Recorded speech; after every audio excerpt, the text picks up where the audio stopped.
Thank you very much, and now let me usher in our one and only team leader, Francis Awino. Thank you very much. Thank you. Welcome, sir. Thank you.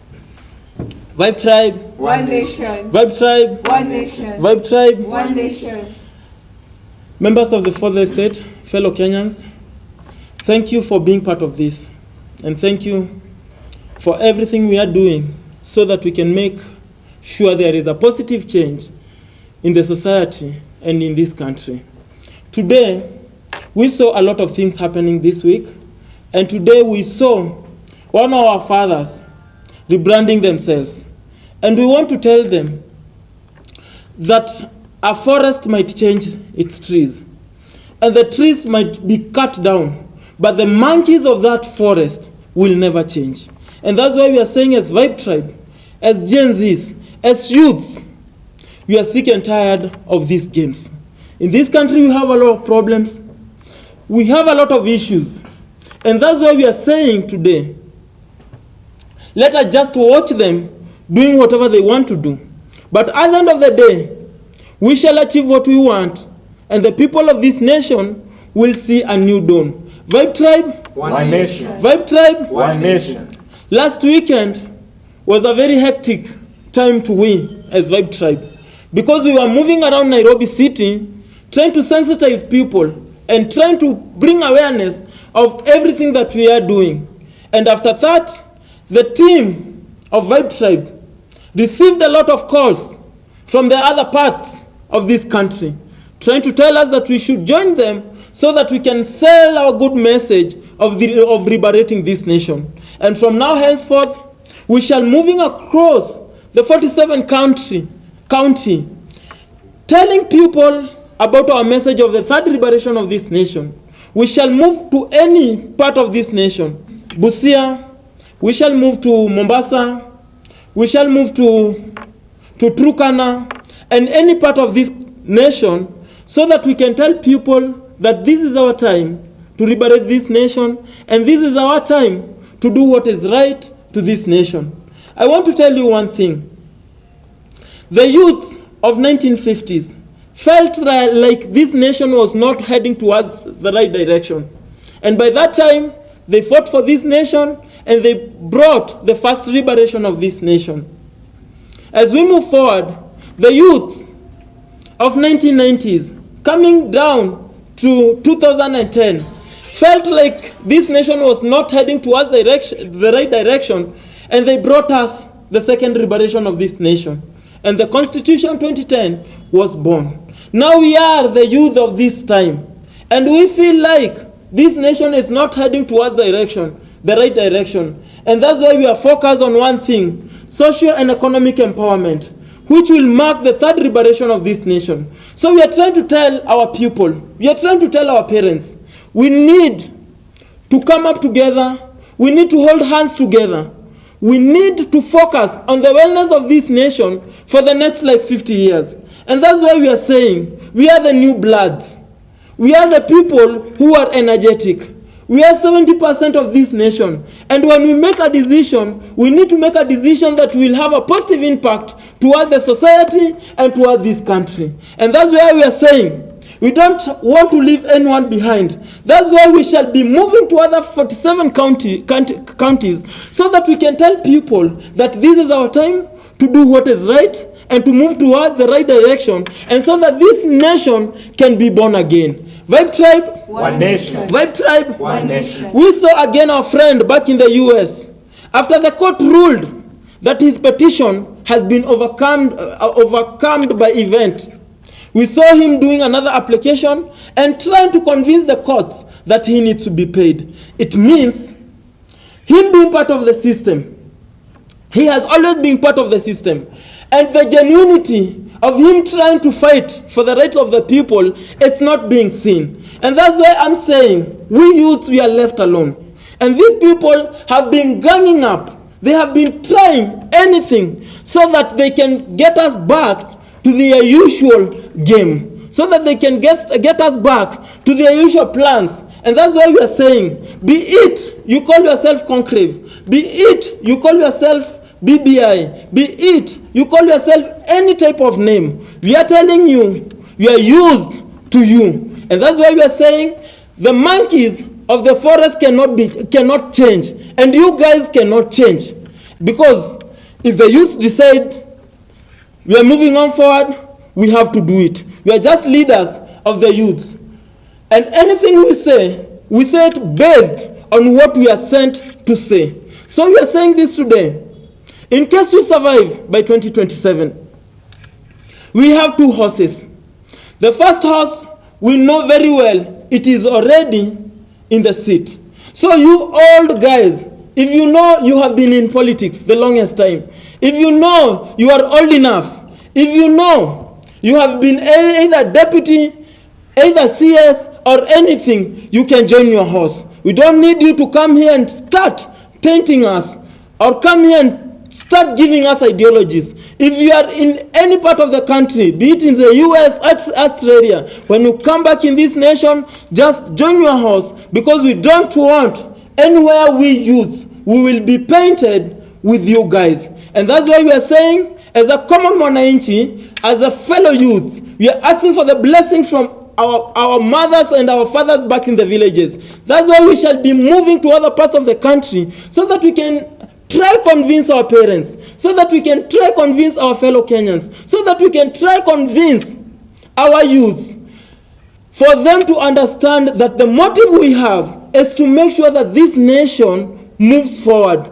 As a point of them, it is us to make them understand that what we need to this country is a country that is conducive for everyone. Vybez Tribe, One nation. Vybez Tribe, One nation. As I finish, we cannot live in a country where we don't have food to eat, where we don't have water to drink, and when someone gets sick, to afford hospital bill becomes a problem, where you cannot even afford to take your children in school.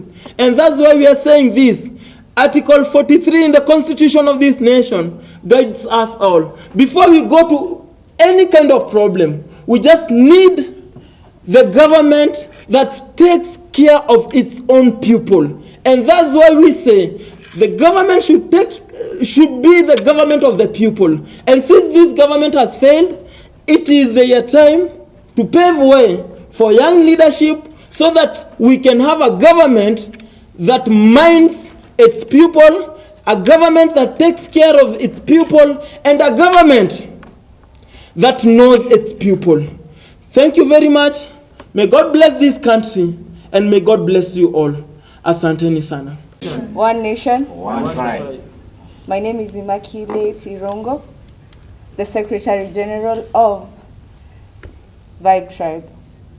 Fellow members of the Vybez Tribe, ladies and gentlemen, members of the Fourth Estate, and fellow Kenyans, good evening. Good evening. It is with deep humility and purpose that I stand before you today, not just as your Secretary General, but as a voice for millions of Kenyans whose cries often go unheard. Today, we speak not in whispers, but in truth, for our nation is suffering and we cannot afford to be silent. We are a nation of strength and resilience, but also burdened by painful realities that are holding us back. We are suffering from high costs of living and utility bills. The prices of unga, fuel, electricity, water have skyrocketed. The average Mwananchi cannot afford basic necessities. How can parents feed their children when a loaf of bread competes with school fees?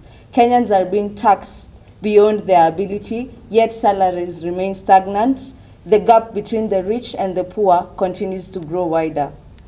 Youth unemployment and layoffs. We are witnessing a generation of educated, talented, and determined youths left idle, hopeless, and angry. Degrees are now gathering dust as companies downsize due to a slow economy. The dream of a better future is turning into a nightmare for many households. Healthcare crisis. Hospitals lack medicines. Health workers are overworked and underpaid. Lives are being lost not due to lack of knowledge, but due to poor management and broken systems. We are facing insecurity and crime as poverty deepens. Families are losing loved ones to insecurity, and youths are increasingly turning to crime and substance abuse, not by choice but by desperation. They are being depressed. They are using drugs of all kinds. Alcoholism is at a high rate.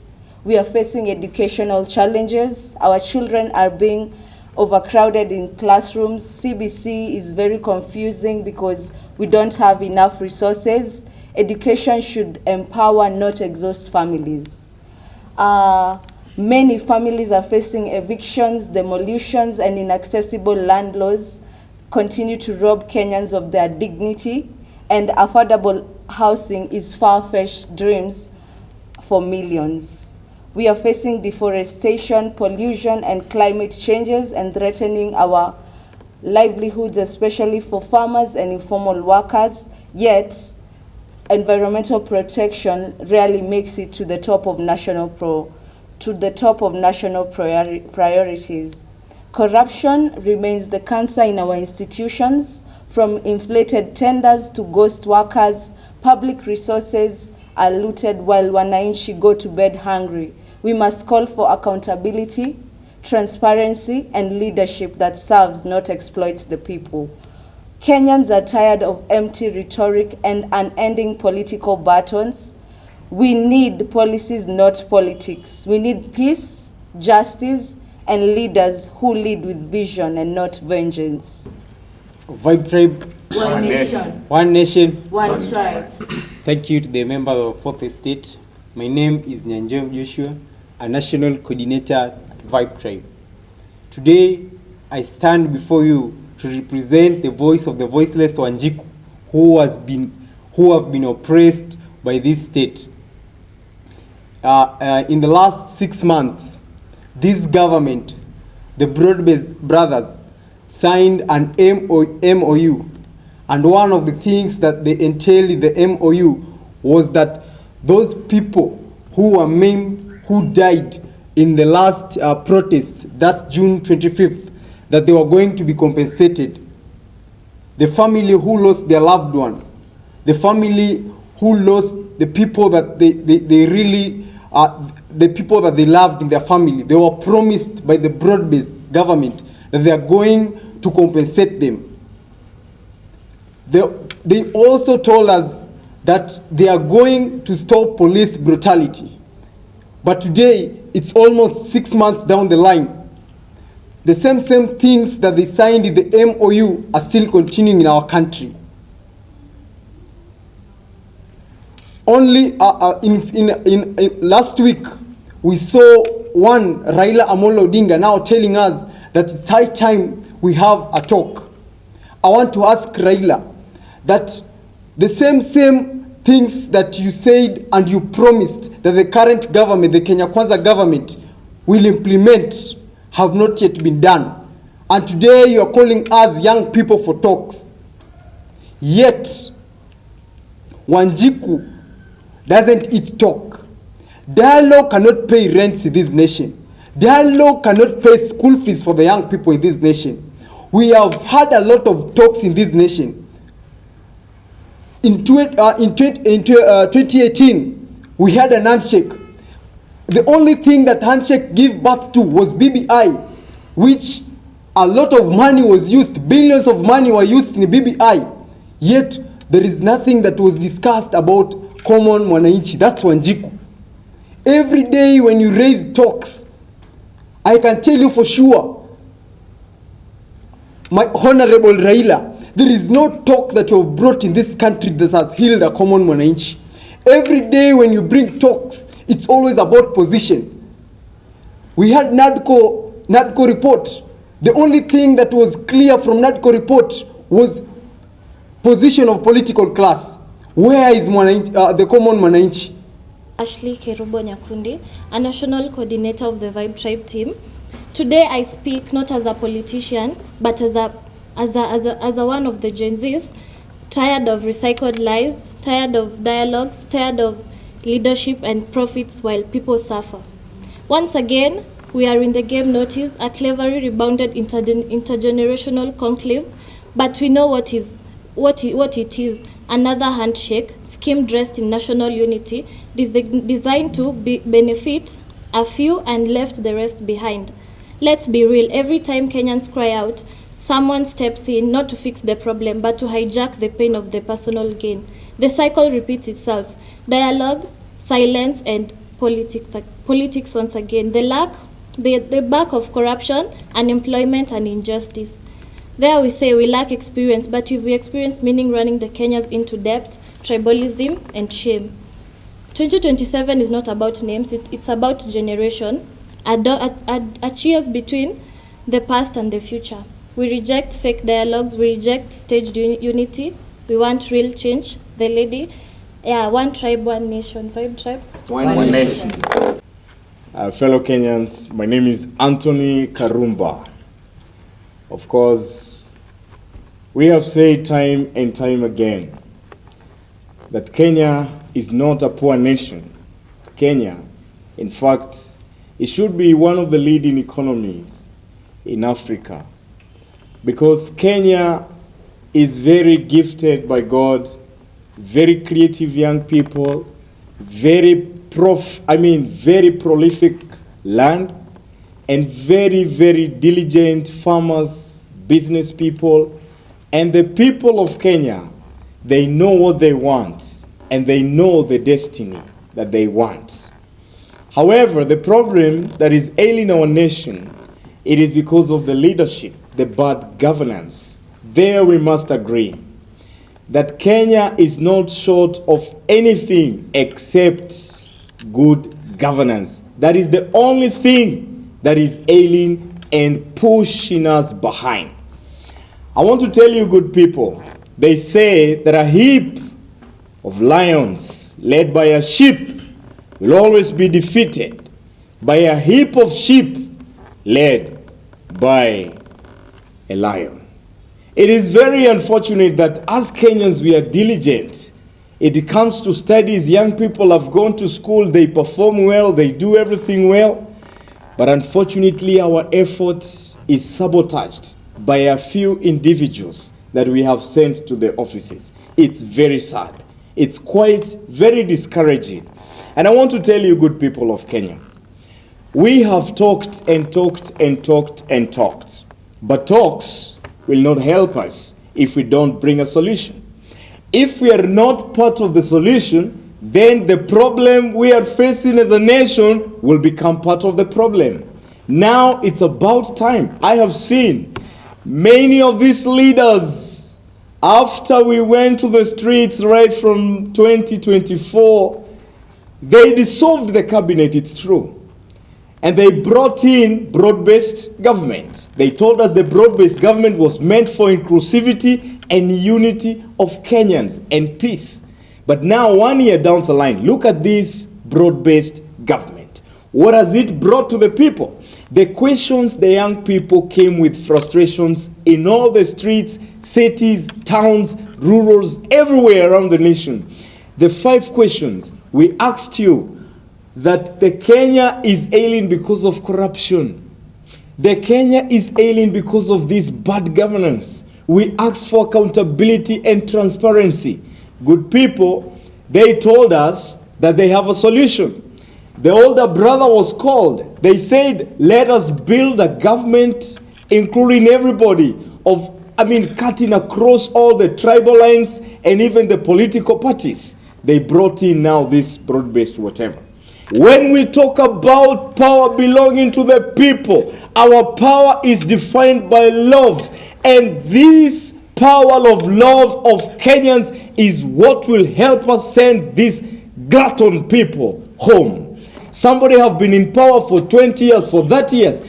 Good people, we have a lot of respect for our elderly. But it's about time for us to bring in a fresh, visionary mind. This is what we are calling Vybez Tribe. One tribe, one nation.